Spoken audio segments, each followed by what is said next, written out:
Welcome back into another episode of the Coach Steve Show. Happy holidays. Hope everybody had a good Christmas, good time with friends, family, all that good stuff. As we're getting ready to head into a new year, welcome in. Make sure you guys hit the like button, subscribe button as a Christmas present to me. Make sure you're doing that for me. Please follow and rate on Apple and iTunes. Helps grow the podcast and get it out there. Follow me at Coach_Steve72 on Twitter. Send me a message if you want to be on the podcast, talk some ball, anything like that. Welcome back in. Merry Christmas, happy holidays, whatever you guys celebrate. Hope everybody's enjoying themselves. Today's episode, we're going to talk about the Illinois Fighting Illini men's basketball team again, and in particular, Coach Brad Underwood. And we're going to have to, the way I addressed Illinois fans for football, we're going to address the same thing for basketball.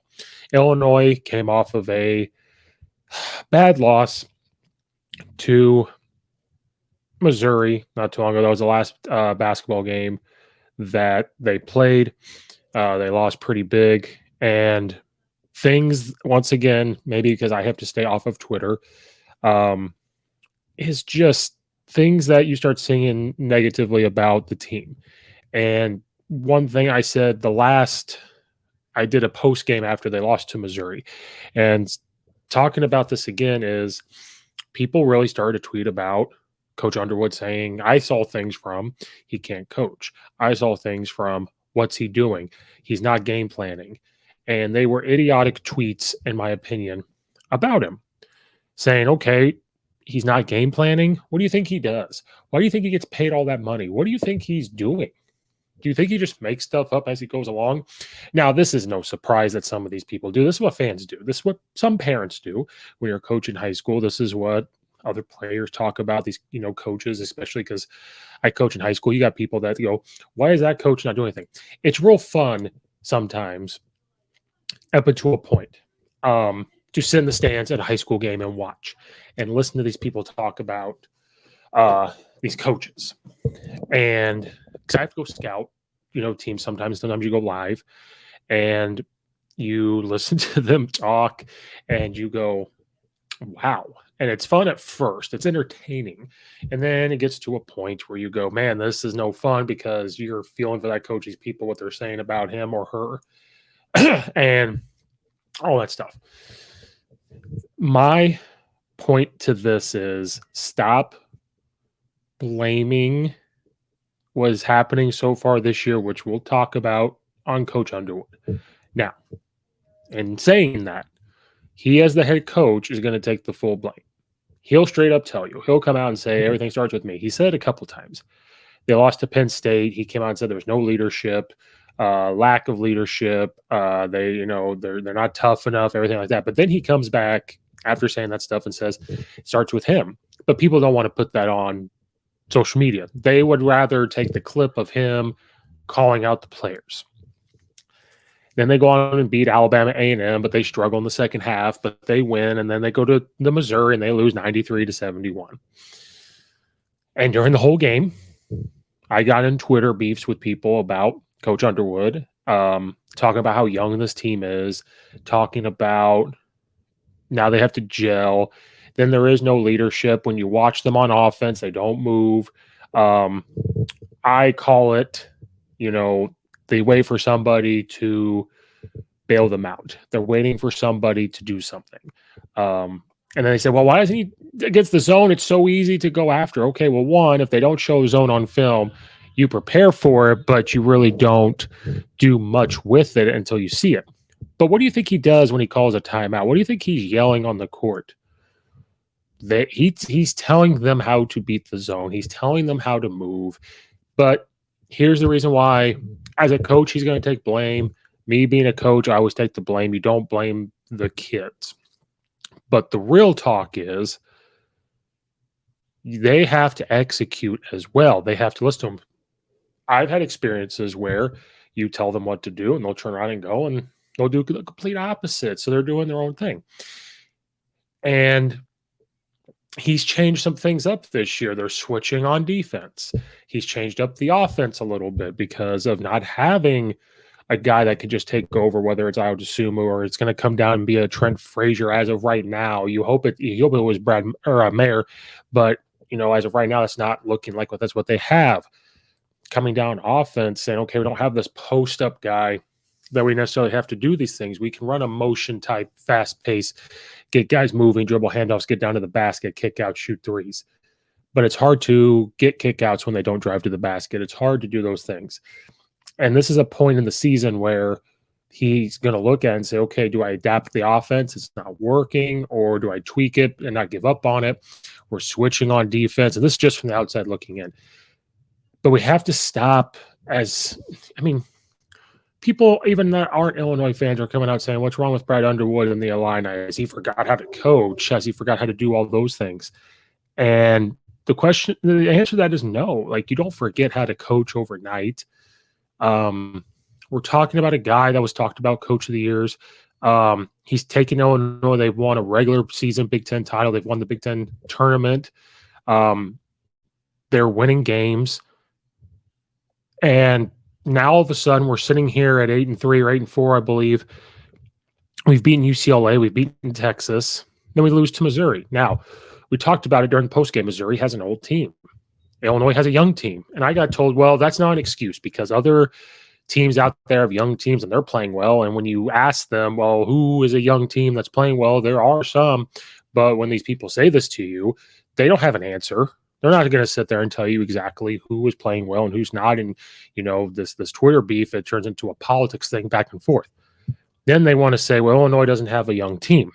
And I'm going to read off the grade levels that we have on the Illinois roster. And you guys, whoever listening, can make the determination of if this is a young team or not.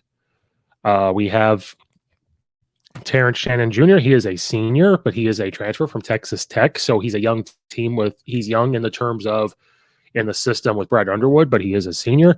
Then you have Harris, who is a freshman. You have Connor Stephen, who's a junior. You have Jaden Epps, who is a freshman. AJ Red is a freshman. Luke Goody is a sophomore who has been hurt. Brandon Lieb is a junior. RJ Melendez is a sophomore. Ty Rogers is a freshman. Paxton Warden's a freshman. Matthew Mayer, this is where the argument comes in. Oh, you have Matthew Mayer, who has been to a championship. He was on Baylor. He's a fifth-year senior, he's a graduate, whatever. Oh, so that makes them not a young team. Cool, I didn't know that. Zachary Perrin's a freshman. Coleman Hawkins, junior. Donjay is a redshirt sophomore, and Sky Clark is a freshman. So to me, this sounds like a young team because when you really go through it, if you want to talk about seniors, Terrence Shannon Jr. is a senior. Then you have Matthew Mayer, who's a fifth-year senior, and that's the only seniors you have. Now, how many juniors do we have? Well, you have Coleman Hawkins, who's a junior. So there's one. You have Brandon Lieb, who is a junior. There's two. Then you have Connor Stephen, who's a junior, which is three. Okay, cool. Now, how many sophomores do we have? Well, I think we only have one. We have a redshirt sophomore, and Donjay, he's a redshirt sophomore. RJ Melendez is a sophomore. Luke Goody, who is hurt, is not even playing, is a sophomore, and that's it. So then freshmen, you have Harris, who's a freshman. You have Jane Epps, who's a freshman. Committed but not playing, I believe, as of right now, AJ Red, who's a freshman, who's on the roster, and we're just going by roster. Ty Rogers is a freshman. Paxton Warden's a freshman. The Zachary Perneri is a freshman. These are just people on rosters, not necessarily playing. And Sky Clark, who's a freshman. So there's a lot of freshmen. There's not a lot of sophomores, not a lot of juniors, and there's this is a young team. It's a young team from an age perspective, and it's a young team from playing perspective. When you look at this team and say, well, Coleman Hawkins is experienced because of what he was able to be around. Yes, there's experience right there. You have RJ Melendez, who was around last year. So that's still experience, but he was hurt for some of the year. So there's some of that experience.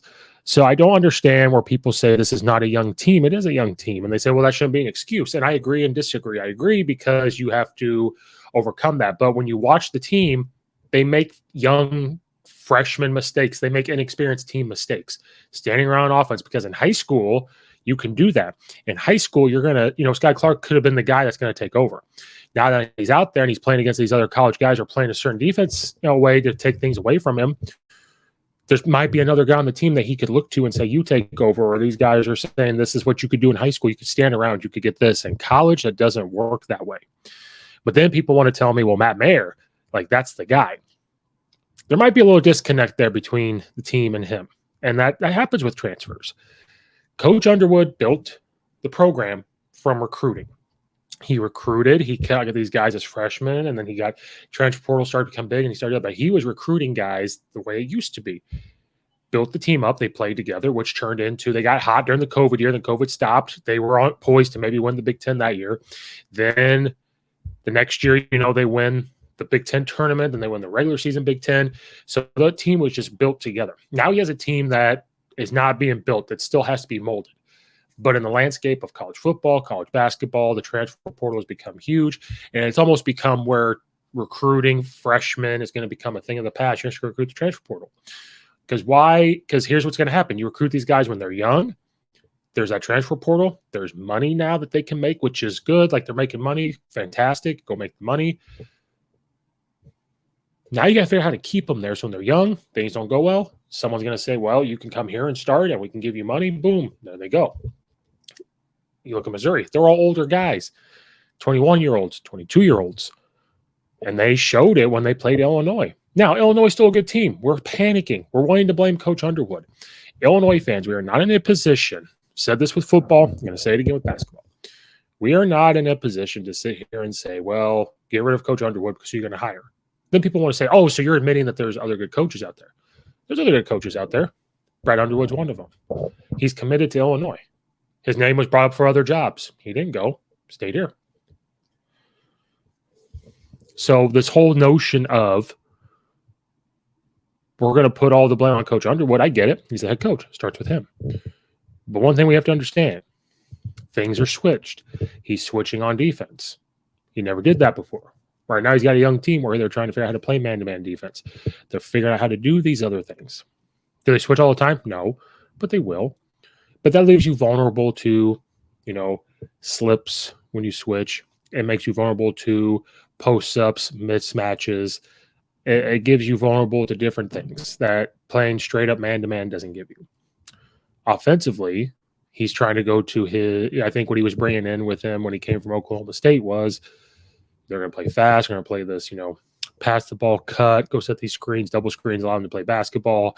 And I'm paraphrasing. I'd have to go back and really watch what kind of offense he wanted to run because he's trying to figure out who the guy is. And it could be Mayer, it could be, whoever, but it's a young team and he's playing a lot of freshmen. Then I think he is trying to figure out the right five to play, trying to figure out still the sub because it's a new team. We as Illini fans were used to what was being built, this older team with experience that we have. And we're not seeing it because it's a young team. He's trying to figure it out. Penn State, for example, when Illinois plays an older team, it shows. Penn State's one of the oldest teams in NCAA, and they took it to Illinois. But how can we panic when we have beaten UCLA and we've beaten Texas? These top teams. We're panicking. So this team is still capable of competing in the Big Ten and still capable of making it to the tournament. They're not ranked. Okay, it's disappointing, but maybe that has to happen. So instead of out there on Twitter putting things about how Coach Underwood, what are you doing? You're not coaching. I wish you would game plan better. What do you think he does every day? What do you think he's doing at practice? Before you start doing that, maybe you need to figure out how basketball works. Maybe you need to go coach basketball and figure out what kind of game planning goes into it. What are you really looking at when you watch film? How do you practice it? How do you handle when you're telling kids to do something and they turn around and don't do it? You as a coach have to figure out how to talk to them, figure out how to get them to do it. And that is loss of playing time. That's conditioning. Maybe kicking off the team. Coach Underwood's got to figure it out. But it's so disappointing to watch these buffoons on Twitter post this stuff about Coach Underwood when they don't know anything. They claim to be Illinois fans. It's very disappointing when you see actual Illinois fans start to do this, this, and this. I don't know why we're panicking yet. We are 8-3, 8-4. And our schedule is tough, but we come back and play Bethune-Cookman. That's a game that we should win. They play tomorrow at the time of recording. They play December 29th. Get to watch an Illinois game. It's pretty cool. And then they have a tough one against Northwestern when they start the Big Ten play. Northwestern, Wisconsin, Nebraska. But here's the thing. We've seen what Illinois can do when they're clicking, when they want to listen, when they want to do things as coach. And then how dare Coach Underwood call out the team? Well, this is just part of society. Society, we got to be politically correct in everything. We're going to overreact to everything because it's politics. Politics is all over the place, and anything you put on there. It's in movies. Now it's been in sports. Now it's getting into sports and how coaches act. I have nothing wrong with what Coach Underwood said, because then you got players from Illinois' team coming out saying, "Yeah, like we need to do this. Coach is right. Like, he's going to call us out, and we're going to do this."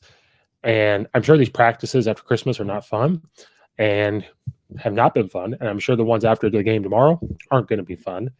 And they're going to try to figure it out. They're going to try to grow. And then I'm going to do a whole other topic on transfer portal, because Coach Underwood, as of right now, looking at the recruiting, he got a couple transfer guys. He's still going to, because he saw success building up with freshmen, and he's trying to do the same thing where it's going to get built up with freshmen. And that's what he's trying to do.